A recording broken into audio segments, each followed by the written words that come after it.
Kapag may nararamdaman tayong kakaiba sa ating katawan, lagnat, panghihina o pananakit, madalas nating marinig ang payo ng doktor na magpa-laboratory test muna tayo. Ngunit gaano nga ba kahalaga ang laboratory testing? At paano ito nakakatulong upang matukoy ang tunay na kalagayan ng ating kalusugan?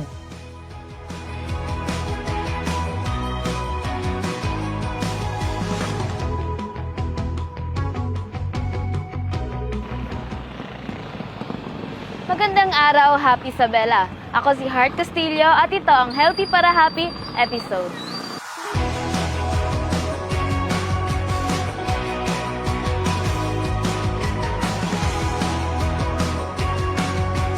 Nandito tayo ngayon sa Isabela City Health Clinical Laboratory na pinangangasiwaan ng City Health Office ng lungsod ng Isabela City. Tara, samahan niyo ako.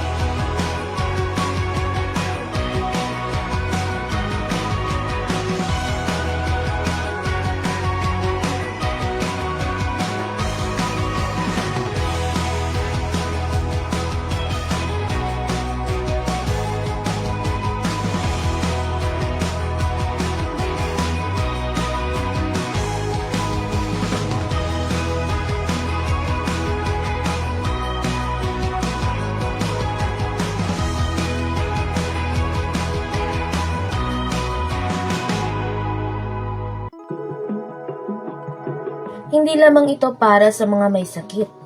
Ito rin ay mahalaga para sa maagang pagtuklas ng karamdaman at pag-iwas sa mga mas malalang komplikasyon. Dati, kapag kailangang magpa-laboratory, wala tayong takbuhan sa lungsod. Kailangan pa nating bumiyahe patungong Zamboanga City. Pero alam niyo ba, mayroon na tayong sariling City Health Clinical Laboratory. Sa pamumuno ng ating lungsod na alkalde na si Mayor City Jalia Turabin Hataman, naging posible ito.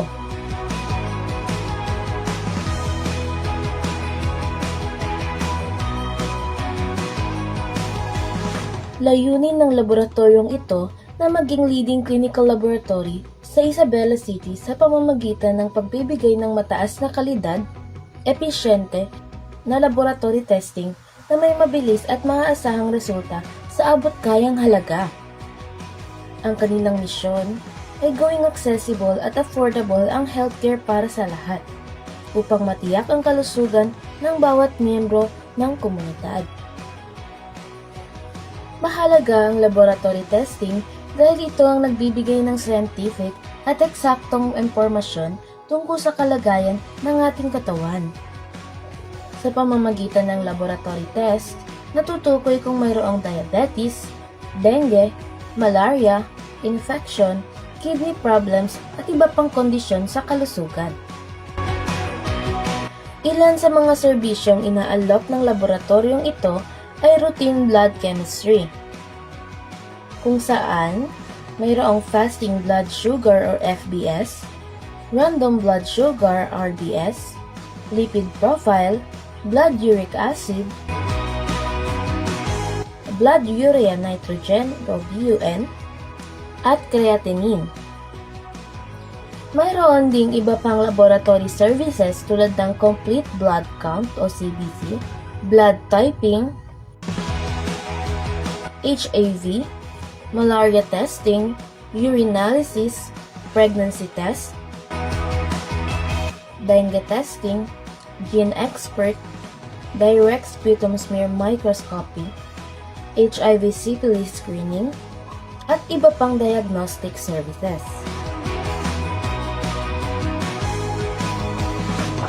Dito po sa Isabela City Health Clinical Laboratory, may mga laboratory test po tayo na free. So first po, kung gusto niyo ng free lab test, first thing is pupunta po tayo sa mga RHU doctors natin para magpa-check up. So sila po yung gagawa ng request kung ano po yung kailangan ng patient. So after nila gumawa ng request, pupunta na po dito sa laboratory yung patient, tapos kung ano yung request ng doctor, yun po yung ginagawa namin. And then example sa CBC, kukunan po ng dugo, at sa chemistry, blood chem, kukunan din po ng dugo, dapat fasting. And then may urinalysis din kami and stool exam and mga iba pang tests.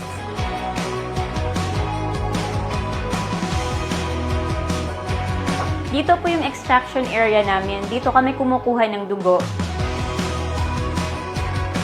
And pagkatapos namin kumuha ng dugo, ipaprocess na po namin sa loob sa mga machines na ginagamit namin. Pagkatapos po ng extraction, papasok po tayo dito para i-examine yung mga samples na nakuha namin sa patient. Ito po ang hematology machine namin. Dito po ginagawa yung CBC or yung complete blood count para malaman po kung may anemia or infection yung patient. At ito din yung chemistry machine natin. Dito namin tinetest yung mga for blood chemistry. Dito din ginagawa namin, nilalagay ang strips for chemical reaction ng urine. Dito ginagawa yung urine test natin.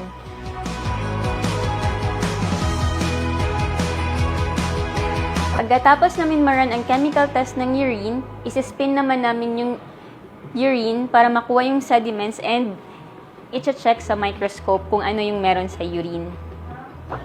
Pagkatapos namin i-run yung mga samples, magre-release na kami ng result.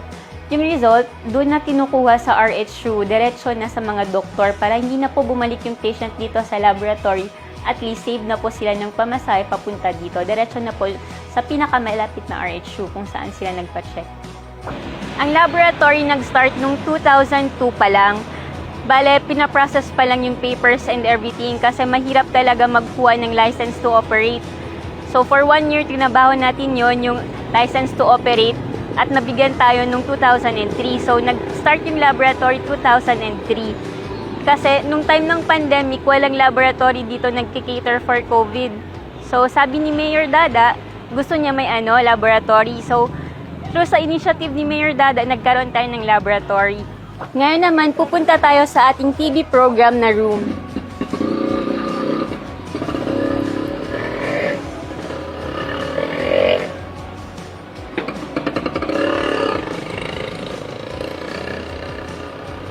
So, dito po yung TB dots natin. Lahat ng mga sputum for TB patients natin dito sinasubmit para ma-check kung may TB or wala.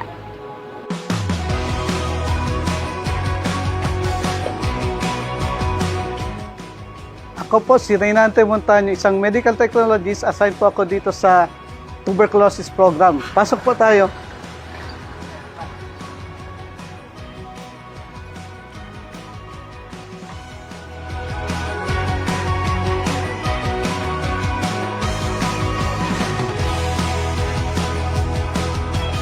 Dito namin pinaprocess yung dura for examinations para sa tuberculosis.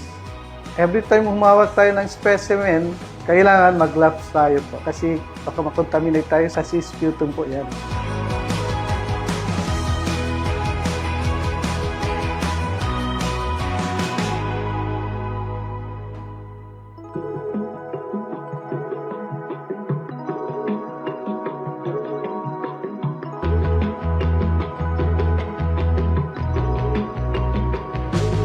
I-process namin yung specimen for 30 minutes, then dito na tayo ilagay yung specimen.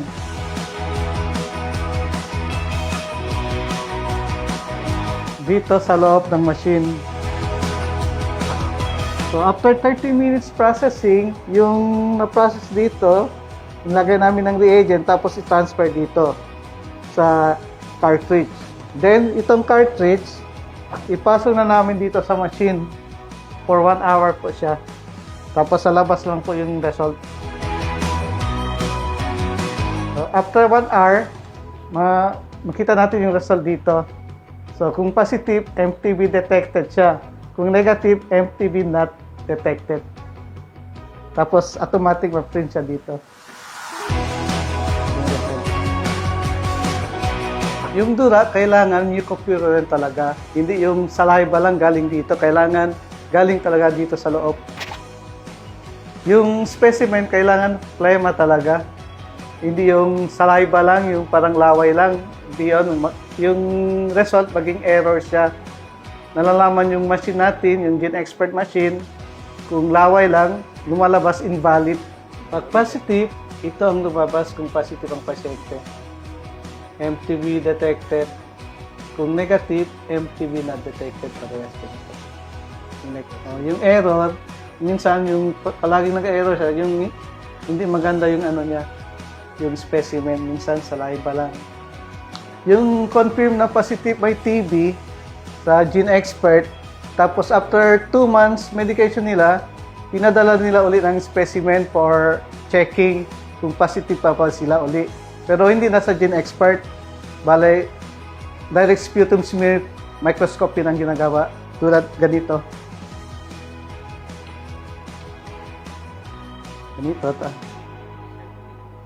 So, sa microscope na namin yan tignan kung may TB pa siya. Ito, phlemas din po ito. Direct sputum smear microscopy namin. For sure na okay na yung gamot na for 2 months. Then, sa maintenance phase na po sila yung gamot nila. Kung negative na sila sa second one, sputum collection. Yung mga specimen din na dito, yung mga pasyente may sintomas na, yung matagal na yung ubo, tapos namamayat na, at saka nag-medical sila, positive sila sa x-ray, then dinadala dito yung specimen for GenExpert para malaman kung TB talaga yon. Kasi yung sputum sa GenExpert at sa microscopy, bacteriologically confirmed po yon. Yung sa x-ray, clinically confirmed pa lang po yon.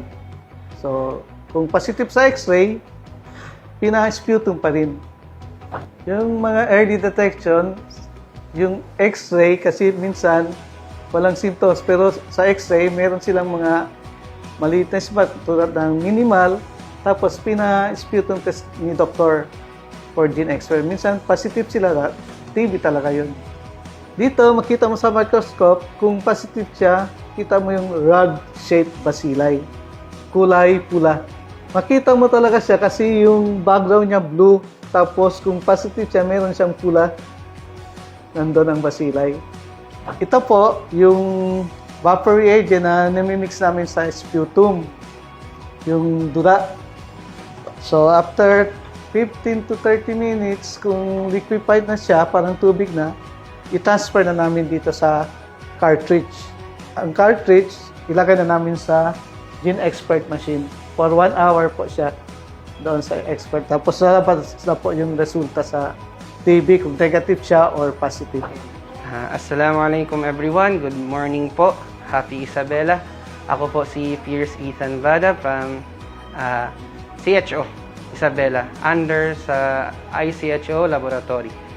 So, ngayon ang pag-uusapan natin is tungkol po sa urinalysis. Mostly, ang tinetest po dito kung ang pasyente po ay kung mayroon siyang UTI or other underlying disease. Firstly, ang ginagawa namin after namin ma-receive yung sample is chinecheck namin yung kulay ng ihi. Ang ihi may kulay na yellow, light yellow, pale yellow, dark yellow. Pag dark yellow, mostly yung pasyente is dehydrated. Kapag yellow naman is hydrated siya, okay na okay. Pag light yellow naman is super hydrated. Chinecheck namin yung kulay ng ihi, tinitignan namin yung transparency, kung cloudy ba siya or turbid, ganun. Then after nun, doon na magsisimula yung test. Papasok na tayo sa chemical examination. So doon makikita natin kung magpapositive ba siya sa blood, sa leukocyte. Kung magpapositive siya sa leukocyte, ibig sabihin meron siyang pus cell sa ihi. So meron po mga glucose. Makikita din dito sa chemical examination yung glucose. Kung ang pasyente is diabetic, protein kapag may something problem sa kidney. Pero hindi naman mostly ganon, hindi naman po tayo magko-confirm na yun po. Pero mostly ganon po. Then after nung chemical examination is yun na, papasok na tayo sa microscopic examination na kung saan doon na po babasahin ni Medtech kung may something sa ihi niya, either red blood cell. Kapag red blood cell, mostly ganun po. Then, pag pus cell, mostly kapag ang pasyente may UTI. At marami pang iba na which is deep to siya, pero binibigay ko lang po yung tinatawag nilang underlevel na idea tungkol sa urinalysis. So, mostly ganun lang po. Hi, ako si Nusha Hajan, Head Tech 1 ng City Health Office Laboratory. So, ngayon, i-discuss ko naman sa inyo kung ano yung pinaproseso namin sa clinical chemistry pag may pasyente na pumunta sa amin. Pagka-extract ng dugo na mag-undergo ng test, so pagka-extract ng blood, sinacentrifuge namin siya para magkaroon kami ng tinatawag na serum ng pasyente. So, itong serum, ito yung tinetest natin para sa mga test gaya ng glucose, lipid profile, kidney function test gaya ng creatinine at BUN, kasali na rin yung uric acid, liver function test gaya ng ALT at AST. Yun so far ang mga test na available dito sa laboratory namin. Then, pagkatapos namin siyang isenti, so ito na yung makina namin. Pero bago mag-umpisa, para masiguro natin na correct at accurate yung mga result na binibigay natin sa pasyente, nagra-run kami ng maintenance ng makina. Yun ang pinaka-first na ginagawa namin sa morning. May maintenance, daily maintenance na tinatawag. At the same time, nagra-run kami ng controls. So, dapat pasok lahat ng controls namin bago namin ma-run ang result ang sample ng pasyente. Pag okay na lahat ng result ng control, that's the time na mag-start na kaming mag-process ng sample para sa pasyente. So, yung processing namin is etong machines, capable lang siyang mag-run ng 8 samples at a time. Like, for example, meron tayong, may pasyente kami na dito, tapos yung request niya is FBS, CREA, uric, at lipid profile. So, ito yung, ng makina namin. Gagawa lang kami ng order list. Order. Tapos, yung, enter na namin yung name ng patient.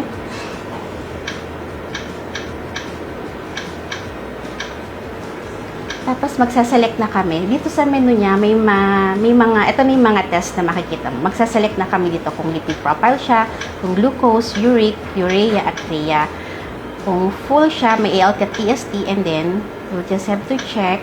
Tapos, ilalagay na namin yung sample sa machine at magra-run na yung machine para sa test na pinili natin. Katapos ng magkakaroon na tayo ng resulta, like more or less mga between 10 minutes ganon or 15 minutes, may mga result na nalalabas. Depende kung gaano karami yung test na ginagawa para sa pasyente. So, pag na-validate na yung result, na-validate na ni Ma'am San, lahat, so, i-release na namin yung result by RHU. Bale, may kami ng by RHU kung kaninong doktor yon, so ipapasa na namin doon. So, yung resulta, ang interpretation nun is sa doktor na. So, siya na yung responsible na magsasabi sa pasyente niya kung ano yung mga dapat gawin. Kung normal ba yung resulta niya or abnormal ba. Nasa sa doktor na po yun. Hi, good afternoon. My name is Nurjan Hassan, HIV Data Encoder from Department of Health, Zamboanga Peninsula Center for Health Development, and Certified HIV Counselor here in Isabela City. Before tayo mag-proceed sa counseling, meron muna tayong HIV 101 lectures na kung saan natututunan natin at nalalaman natin kung ano bang ibig sabihin ng HIV, ibig sabihin ng AIDS, at natin malalaman kung ano ba yung mga modes of transmission, yung 4 body fluids, the principles of HIV transmission, and also yung 5 ways on how to prevent HIV. And then after ng HIV 101 natin, nag-a-ask tayo ng consent from the client for the counseling. So in counseling po, ang ginagamit natin dito ay ang HTS forms, counseling form, na kung saan dito sa HTS form po ay nakasaad yung confidential adherent policy. HTS form po, nakasaad po dito yung confidentiality adherent to the policy na Republic Act number 11166 or the Philippine HIV and AIDS Policy Act, and at the same time po ang Republic Act number 10173, Data Privacy Act of 2012. Bago magpa-laboratory test, narito ang mga kailangang ihanda ng pasyente. Laboratory request form na pirmado ng RHU physician. Proof of Isabela residency tulad ng ID.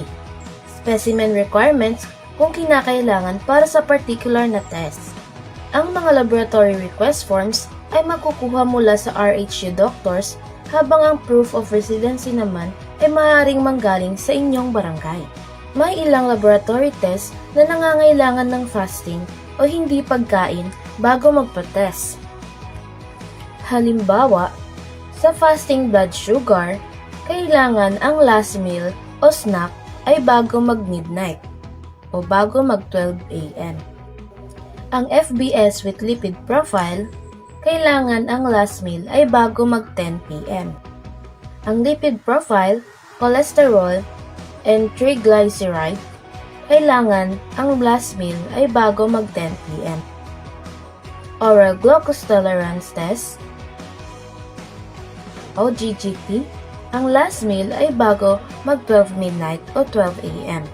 Sa urinalysis naman, kailangang magsumite ng fresh midstream urine sample sa malinis at maayos na lalagyan. For stool examination, kailangan ng fresh stool specimen sa malinis at tuyo na lalagyan at hindi ito dapat nahalo sa tubig.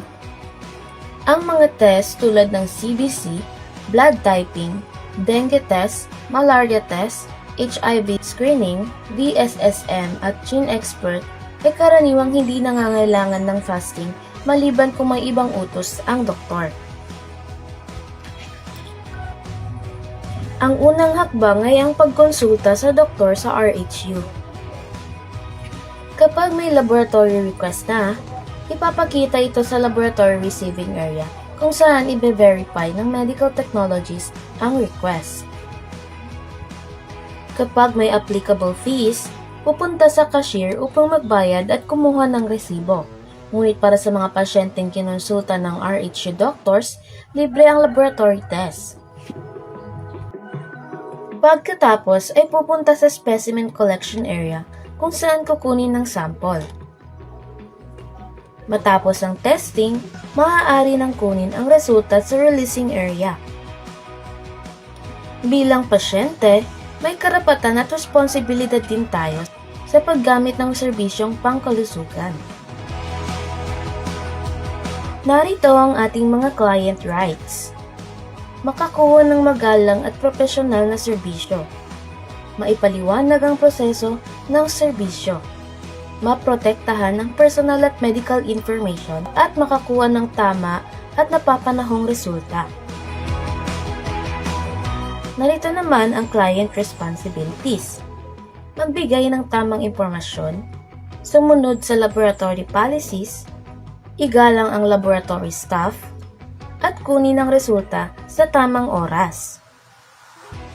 Kung may katanungan o nais magbigay ng feedback, maaaring makipag-ugnayan sa address East Bus Terminal Sunrise, Isabela City, Basilan o sa phone number na 0915-346-3091 at sa Facebook, Isabela City Health Clinical Laboratory. Ang laboratory testing ay isang mahalagang hakbang upang mapangalagaan ang ating kalusugan. Sa tamang pagsusuri, mas maaga nating natutuklasan ang sakit at mabilis itong nagagamot.